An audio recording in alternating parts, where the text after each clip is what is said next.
नमस्कार दोस्तों, स्वागत है आपका अपने YouTube channel target study hub पर। मैं आपको हमेशा एकदम अपडेट रहने के लिए सरकारी नौकरी से संबंधित और जो भी प्रतियोगी परीक्षाओं से संबंधित जानकारी के साथ साथ में स्टडी वीडियोज आपके लिए लाते रहते हैं। इसलिए अगर आप चैनल पर नए हो तो चैनल को जरूर सब्सक्राइब करें और दोस्तों में ज़रूर शेयर करें।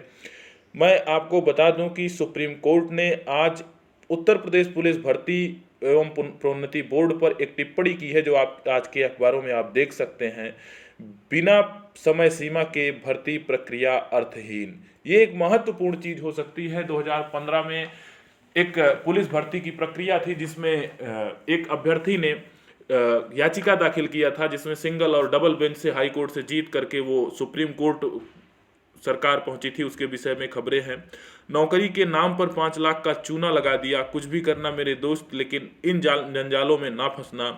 इंदिरा मैराथन प्रत्येक वर्ष 19 नवंबर को इंदिरा गांधी जी के जयंती पर जो है आयोजित की जाती है प्रशासन के द्वारा, जो कि एक प्राइज मनी मैराथन है। तो इस बार भी सेनाओं का उसमें दबदबा रहा। तीनों कृषि कानून वापस ले लिए गए, ऐसा जो है आप खबरों में सुन ही रहे होंगे। मध्य प्रदेश और इन जगहों से भर्तियां निकली हुई हैं, ये भी आपको मैं बताऊंगा डिटेल में। ईडब्ल्यूएस के अभ्यर्थी आज ब्रजेश पाठक जी से मिलेंगे, और जो कि आपके इस मुद्दे को ब्राह्मण सम्मेलन में उपस्थिति थी योगी आदित्यनाथ जी और राजनाथ जी और आपके जो है शिक्षा मंत्री दिनेश शर्मा जी, तमाम गणमान्य थे। उनके सामने ईडब्ल्यूएस में आयु सीमा के मुद्दे को उन्होंने छुआ था।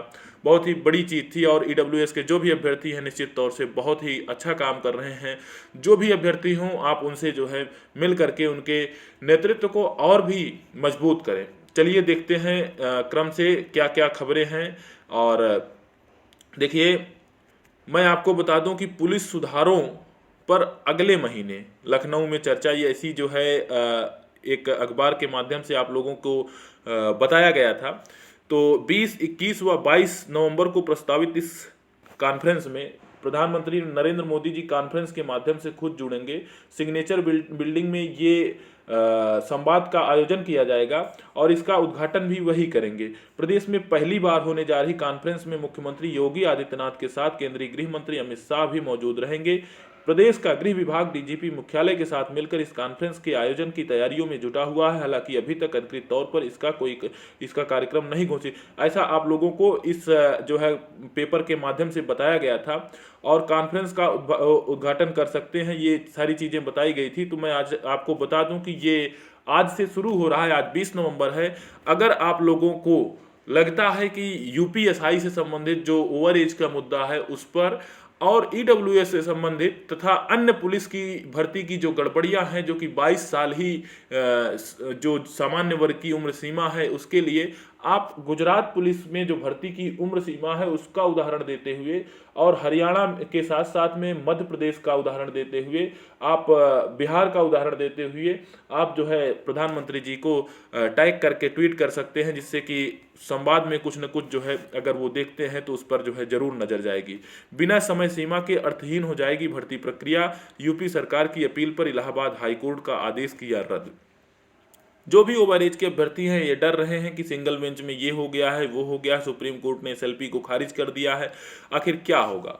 तो आपको मैं बता दूं कि कोर्ट है, कोर्ट युक्त संगतों के आधार पर सारी चीज़ों को बताता है। इसलिए आप लोग बिल्कुल निराश ना हो। ये आप अपने चीज़ों को सही तरीके से सुप्रीम कोर्ट के सामने जब प्रस्तुत करेंगे तो कुछ भी हो सकता है। न्याय मांगने गए हैं, मिल भी सकता है, और नहीं भी। इस भावना से जब जाएंगे तो ना तो कष्ट होगा और ना ही आपको आगे के लिए मलाल रह जाएगा। इसलिए आप इसको सुनिए। सुप्रीम कोर्ट ने कहा है कि बिना समय सीमा के सक्षम प्राधिकारी द्वारा की जा रही भर्ती प्रक्रिया अर्थहीन हो जाती है। बिल्कुल सही बात है। अगर ये सारी चीज़ें आपकी टिप्पणी का जो है संज्ञान ले ही लें, और प्रत्येक वर्ष भर्ती की जो प्रक्रिया है अगर ये चला ही दें, तो ना ही उम्र सीमा बढ़ाने की आवश्यकता है माय लॉर्ड, और ना ही किसी भी प्रकार की कोई भर्ती में कोर्ट जाने की आवश्यकता है। आप प्रतिबंध भी लगा सकते हैं कि छोटे मोटे मामलों में हाई कोर्ट ना पहुंचे अभ्यर्थी। तो ये भी सारी चीज़ें हैं, लेकिन ये तो सरकार है, और सरकार की जो सोच होती है वो प्रत्येक 5 वर्ष 50,000 वैकेंसी लेके आती है कांस्टेबल की, और प्रत्येक 10 साल में 5,000 10,000 5,000 वैकेंसी के आसपास लाती थी जो है दरोगाओं की, 1,000 ही सही दरोगा की भर्ती प्रत्येक वर्ष लाएं, और 10-10 हजार ही सही प्रत्येक वर्ष अगर जो है सिपाही की भर्ती लेके आए। सिपाही की भर्ती तो आप ला सकते हैं 10-10 हजार प्रत्येक छठे महीने। कोई भी अभ्यर्थी कभी जो है ओवर एज होगा ही नहीं, तो ओवर एज के मुद्दे पर वो कभी बोल भी नहीं पाएगा, और बोलना भी नहीं चाहिए। अगर बोले तो उसको तुरंत भगा दीजिए। लेकिन आप लाते तो हो वैकेंसी 5 साल 6 साल में, और उसके बाद जो है अब इधर बीच जो है तेजी से भर्ती प्रक्रिया चली। इसका क्या अर्थ है, क्या औचित्य है? आपके पास भर्ती बोर्ड है, आपके पास सारी चीजें हैं, आप उसको जो है उनको काम में लगाइए ना। मक्कारों को क्यों बैठा के आप तनख्वाह दे रहे हैं? आपको ये सोचना चाहिए ना। तो इलाहाबाद हाई कोर्ट के आदेशों को रद्द कर दिया। सुप्रीम कोर्ट ने कहा कि हाई कोर्ट की एकल पीठ और खंडपीठ अपने निष्कर्षों में न्याय संगत नहीं थी, और supreme court Allahabad high court की खंडपीठ द्वारा 2019 में जारी आदेश के खिलाफ उत्तर प्रदेश सरकार और अन्य की याचिका पर सुनवाई कर रही थी। हाई कोर्ट की खंडपीठ ने सिंगल बेंच के फैसले को बरकरार रखा था।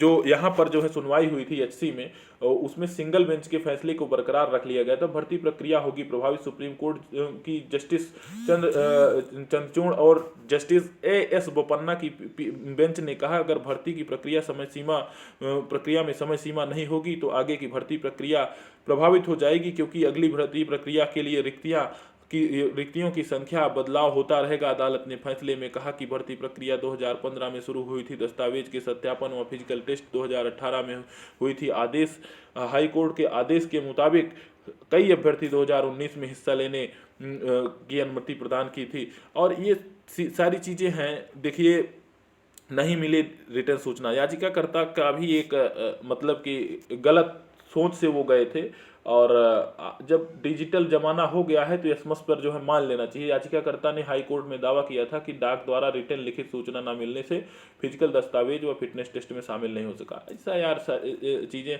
आपको भर्ती होना है तो आपको खुद देखते रहना चाहिए हाई कोर्ट की वेबसाइट पर। अफसरों का कहना था अभ्यर्थियों को उपलब्ध फोन नंबर और एसएमएस भेजकर सूचित किया गया था।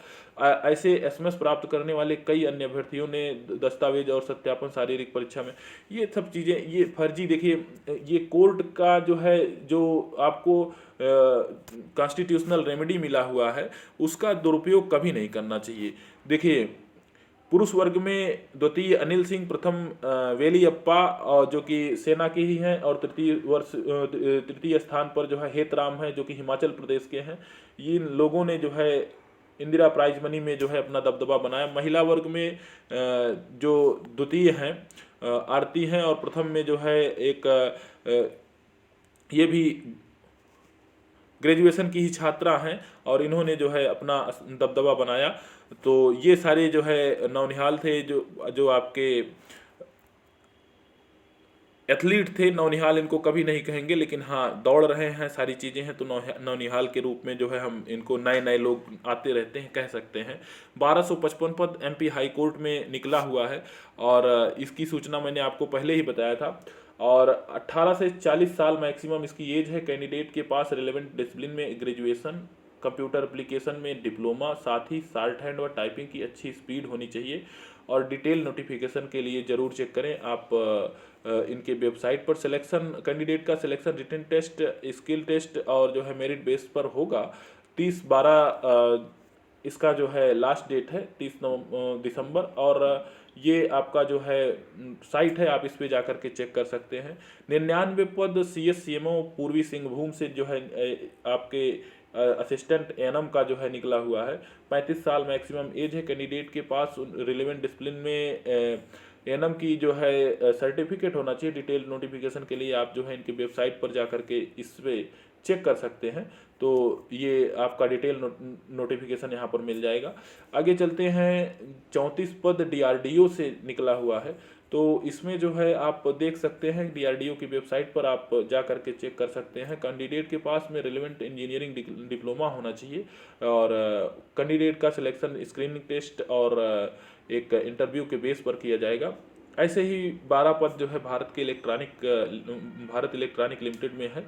तो कैंडिडेट के पास रिलेवेंट ट्रेड में BE, BTech, ME, MTech degree होनी चाहिए। डिटेल्स के लिए नोटिफिकेशन आपको जो है इनकी आधिकारिक वेबसाइट पर जाकर के चेक करना होगा। तो ये है, ये वही खबरें हैं जो कि नई दिल्ली के अखबार में आपको जो है देखने को मिल जाएगा।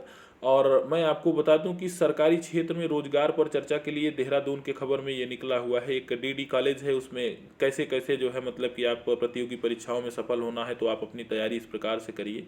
आप आइए उत्तर प्रदेश में आपको दिखाता हूँ। आप यूपी ट्रिपल एससी के जंजाल में ऐसा फंसेंगे कि आपका जीवन तबाह करके रख देगा। तो सारी जो है तैयारी धरी की धरी रह जाती है इन लोगों के। और जब एडेड जूनियर में आप देखेंगे कि 120 क्वेश्चन कितना मेहनत करने के बाद मिलता है, तो उसी में 147 क्वेश्चन प्राप्त करने वाला एक बिना मेहनत का रोज जो है पनीरी पान खा के चौराहे पर थूकने वाला मिल जाता है। तो ऐसी भी चीज़ें हैं, पहले इसका सुधार होना चाहिए। अगर सही चीज़ों में सुधार हो जाए तो परीक्षा की भी आवश्यकता ना हो। अगर आप शिक्षा व्यवस्था में सुदृढ़ ही हो जाएं तो मैं आपको बता दूं कि शिक्षा व्यवस्था में अगर हाई स्कूल में सही तरीके से हर व्यक्ति पास हो और सिस्टम ऐसा बन जाए कि वहीं पर जो है नकल करने और कराने वाला जेल जाए और उसको फांसी की सजा हो, तो मैं आपको बता दूं कि निश्चित तौर पर कभी भी किसी आयोग की आवश्यकता नहीं पड़ेगी। आप वहीं से चुनाव कर सकते हैं, किसी साइंटिस्ट की परीक्षा कराने की आवश्यकता नहीं पड़ेगी, किसी भी एक जो इंजीनियरिंग कॉलेज और आपके मेडिकल कॉलेज हैं वहाँ के लिए आपको परीक्षा नहीं करानी पड़ेगी। लेकिन देश तो देश है, पहले बर्बाद करते हैं और उसकी शाखा जो है इतनी नीचे ज़मीन तक पहुँचाते हैं कि उसको सुधारने के लिए दुनिया भर का नाटक करते हैं।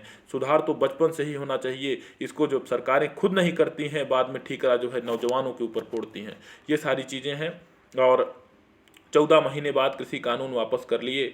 और अब जो है इसमें ये किस हिसाब से अच्छा है, पिछले 1 साल से किसान आंदोलन की वजह से बीते नए कृषि कानून केंद्र ने वापस लेने का फैसला किया। शुक्रवार को प्रकाश पर्व के अवसर पर देश के नाम अपने संबोधन में प्रधानमंत्री मोदी ने किसानों को बड़ी सौगात देते हुए अपने भाषण में उन्होंने कहा, सरकार ये कानून किसानों के हित में नेक नियत से लाई थी, लेकिन हम कुछ किसानों को समझाने में नाकाम रहे। संसद के शीतकालीन सत्र में तो आप समझाने में नाकाम रहे। आप वहाँ पर कब पहुँचे ही थे? आप सड़क पर पहुँच करके आप भी धरने पर बैठ जाते। अगर आप में सच्चाई थी और उनसे संवाद करते तो किसी की हिम्मत नहीं है कि आपको को जरा सा बाल भी बांका कर पाता। किसी की अगर इतनी औकात ही है तो ये भी एक जो है इतिहास में दर्ज हो जाता कि एक ऐसा भी देश के पास प्रधानमंत्री था कि एक तरफ अड़े हुए किसान थे तो दूसरे तरफ वो भी जो है, अगर कृषि कानून में सच्चाई मतलब अच्छी ही थी तो आप इसको लाने के लिए आप भी सड़क पर उतर जाते। कौन सा आपके पास जो है इतना दिल है, आप हरकुलिस विमान से, जो कि विश्व का कोई प्रधानमंत्री या राष्ट्रपति नहीं कर सकता है, आपके पास जो है इतना जो है मतलब कि जज्बा है, तो आप इसमें क्यों पीछे हो गए? आप वहां पर उतर जाते और कृषि कानून अच्छा ही था, मेरे हिसाब से तो अच्छा है। लेकिन अगर किसानों को नहीं लग रहा था, आप खड़े हो जाते, कृषि कानून को रद्द करने की क्या आवश्यकता थी? ये तो आप आलोचना के पात्र तब थे, अब और आलोचना के पात्र हो गए। मेरे ख्याल से ये है। आप लोगों को क्या लगता है ये आप कमेंट बॉक्स में कमेंट करके बताइएगा। नौकरी के नाम पर 5 लाख हड़पे, 8 लाख रुपए की मांग की थी, 2 साल पहले दिए थे रुपए। देखिए गोविंद नगर एक कानपुर का एरिया है, तो गोविंद नगर में एयरफोर्स की नौकरी लगवाने के नाम पर सातिर ने 5 लाख रुपए हड़प लिए। काफ़ी समय बाद नौकरी नहीं मिली तो रुपए वापस करने की मांग की। थाने में शिकायत के बाद सुनवाई ना होने पर कोर्ट में गुहार लगाई। अफसरों से संबंध बताकर उसने पैसा लिया होगा। नयापुरवा किदवई नगर निवासी मोहित सिंह ने बताया कि 2019 में कचहरी में हरजिंदर नगर मवैया निवासी सुरेश कुमार शर्मा से मुलाकात हुई थी। सुरेश घर आए और परिवार के लोगों को एयरफोर्स के संबंध के बारे बताकर नौकरी लगवाने का झांसा दिया। इसके एवज में 8 लाख रुपए की मांग की। विश्वास करके 22 जुलाई को गोविंद नगर चावला मार्केट चौराहे के पास 5 लाख रुपए दिए। पहले पुलिस ने नहीं की सुनवाई, कोर्ट के आदेश पर दर्ज किया मुकदमा। रुपए वापस मांगे तो धमकाया। 15 महीने बाद भी नौकरी नहीं मिली तो रुपए वापसी की मांग की, जिस पर आरोपी ने उसे धमकाकर भगा दिया। गोविंद नगर थाना से शिकायत पर सुनवाई नहीं हुई तो न्यायालय में गुहार लगाई। पुलिस ने न्यायालय के आदेश पर रिपोर्ट दर्ज की। थाना प्रभारी रोहित तिवारी ने बताया कि जांच के बाद आगे कार्रवाई की जाएगी। मैं आपको बता दूं मित्रों कि आज एक खबर ये भी है कि अभ्यर्थी ईडब्ल्यूएस के जो हैं वो सब के सब जो है ब्रजेश पाठक जी से मुलाकात करने के लिए आज सभी के सभी जो चारबाग रेलवे स्टेशन है वहाँ पर पहुँचेंगे और पहुँच करके जो है सब के सब लोग जो है उनसे मुलाकात करने के लिए जाएंगे। जो भी अभ्यर्थी आसपास का हो या वहाँ के जो हमारे वीडियो को जो भी देख रहा हो, आप शेयर करके उन तक खबरों को पहुँचाएँ। और क्या हाल है, क्या सूरत हाल है, आप जो है मिल करके हमसे भी बताएं, जिससे हम आपके इस मुद्दे को आगे बढ़ा सकें। बहुत बहुत धन्यवाद।